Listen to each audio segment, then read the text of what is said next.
আব্বু গেছিল বলতে ওদের বাড়িতে, বলতে যাওয়ার পর ওরা বলছিল যে তোর দেখে নেবো পরবর্তীতে।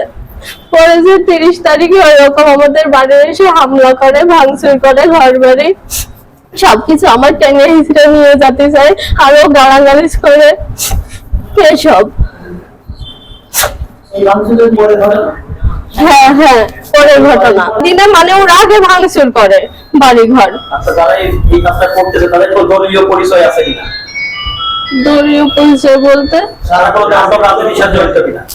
হ্যাঁ, রাজনীতির সাথে যুক্ত। কোন দলের সাথে যুক্ত?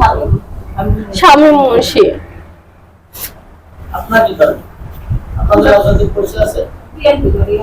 আমার গন্ডগোল অনেক আগে থেকেই ওদের সাথে, আগে থেকে কি নিয়ে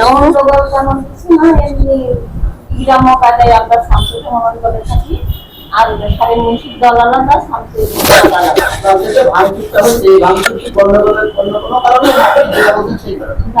এই কারণেই হয়েছে। হ্যাঁ, ও আসছে বাড়ি এসে বলে যে হ্যাঁ ওর এত বড় সাহস আমার নামে এইসব বলে। ও আসার পর ওর আব্বু আসে, হাফিজ আসে আর আমিরুল মুন্সি আসে, এসে এরকম বাড়িঘর ভাঙচুর শুরু করে।